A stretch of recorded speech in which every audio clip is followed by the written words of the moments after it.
The hearing running late, the story almost too horrifying to imagine.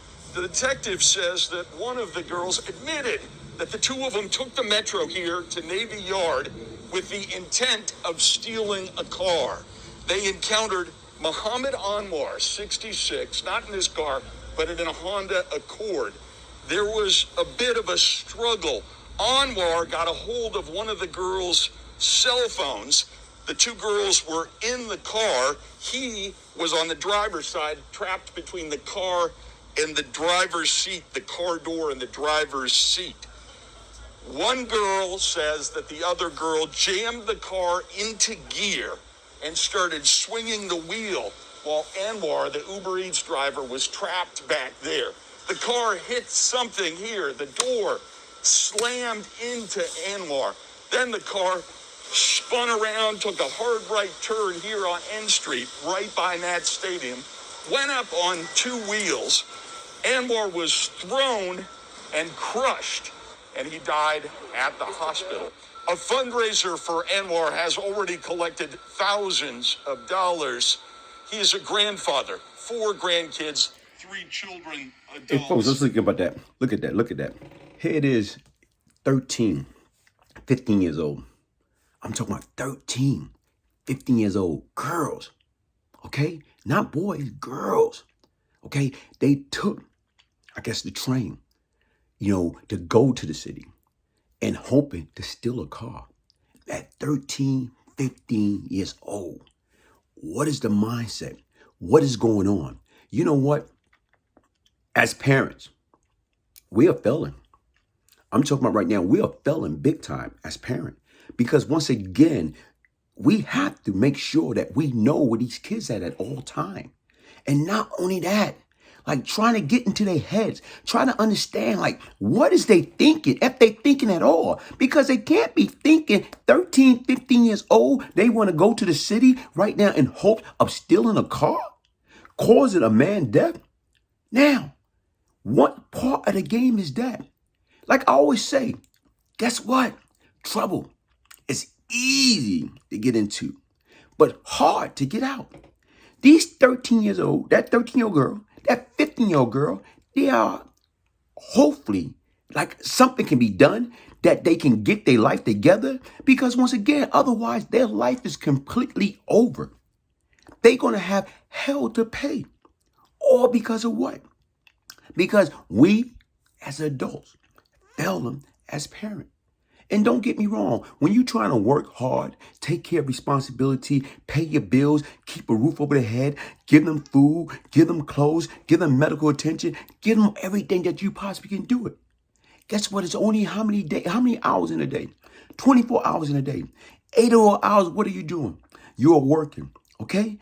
2 of those hours you probably utilizing transporting back and forth to work, okay? A few of those hours you're trying to probably prepare a meal. Then you have to sleep.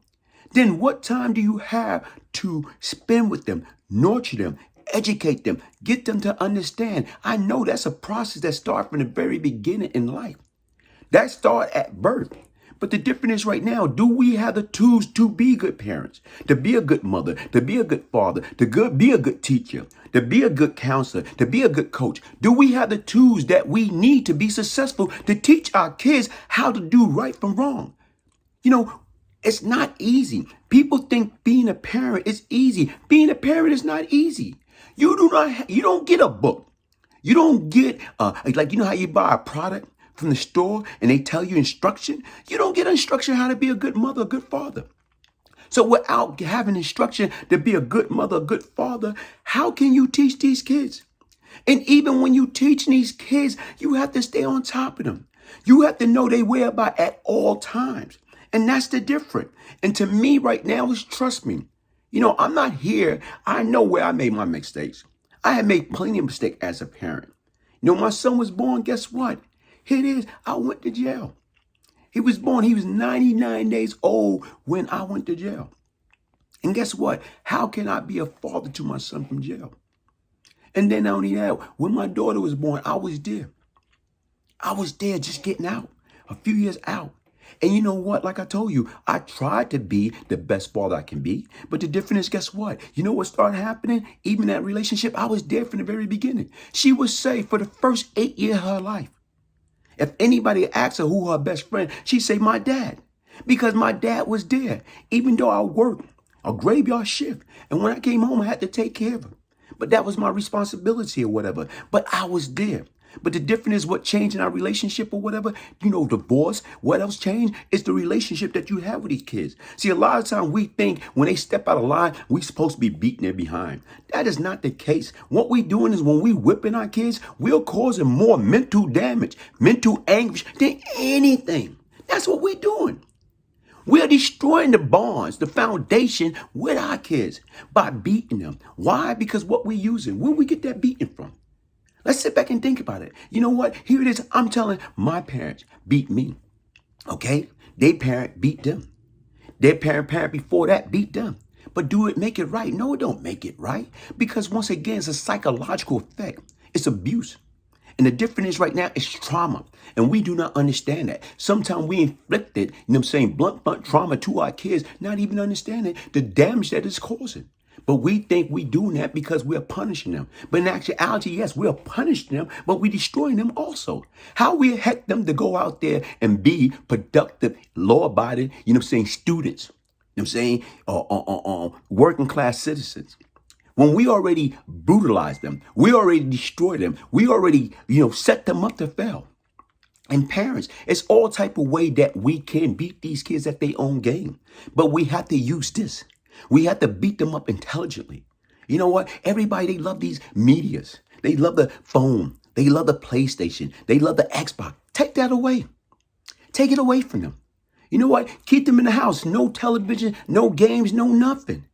Beat them at their own game.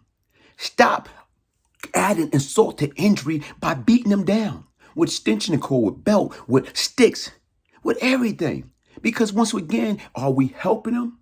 Or are we hurting them? I was taught a lesson. And like I told you, with my daughter. And like I say, for the first 8 years, like she did an essay. And the teacher asked her, like right now, like to do the essay. And the essay, like she say, like if somebody would have asked, who's her best friend? She say, for the first 8 years, it was my dad. And we had a great relationship. But I destroyed that because when she stepped out of line, opposed me, beating her at the own game with my mind, I went into that old-fashioned mentality and whip her and beat her and cross that line. And something that a friend shared with me, which was a very valuable lesson. You know what? As a man, as a father, you know what? These girls supposed to be our princess. And we supposed to embrace them. We supposed to love them. We supposed to cherish them. But the difference is, if we beating them as kids, as little princess, as they get older, they start thinking that's what a relationship is all about. And a man's supposed to be the woman. No. No. That's not the case. Folks, like I say, look at these young girls. I'm talking about 13 and 15. They are in trouble. When you are poor, black, you are in real trouble. And at this present time, those ladies are in trouble. And right now is, guess what? Everybody start talking about this, that. Guess what, folks? Like I said, a lot of this stuff go deeper than the original surface. And we have to get a grip on it. We have to get a hold on it. We have to come together as a whole, as a community, as one, and try to put our heads together to see what do we need to do to stop this nonsense, to stop it. Give them better option. Give them better ways out. Give it to them. It's there.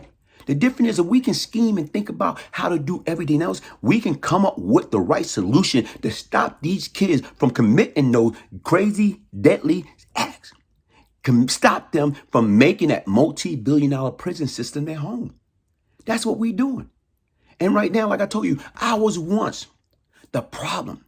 Now I'm seeking to be part of the solution. I am not perfect. This is my life. This is my ministry. And when I talk about things, I try to talk about based upon experience.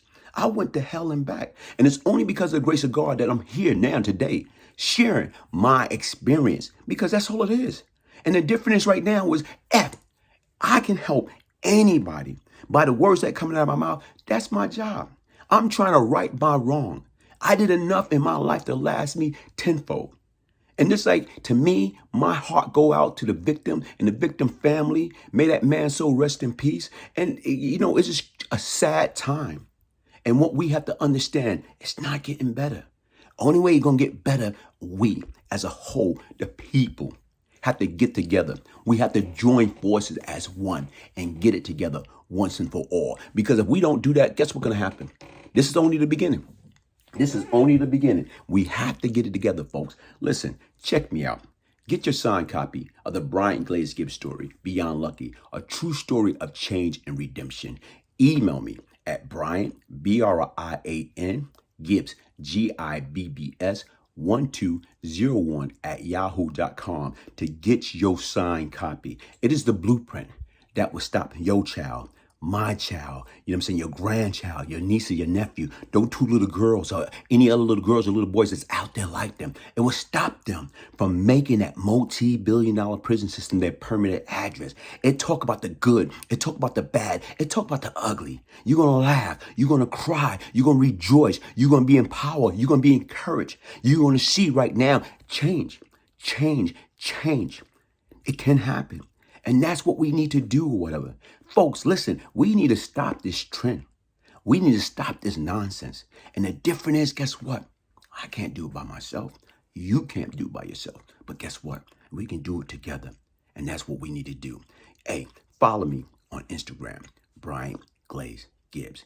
Just like I told you, this is my ministry. I am not your typical minister. But what I'm going to do is I'm going to tell you everything, the good, the bad, the ugly. Hit that like button, subscribe to my channel. Get your merch. Crime doesn't pay. Later for that. And that's what these two young ladies should be doing, are saying at that present time, opposed to trying to go out there, and get a stolen car. Guess what? They should have been saying later for that. Crime doesn't pay. They're better than that. They supposed to be getting ready to graduate, getting ready to get their life together, opposed to destroying their life. Thank you very much.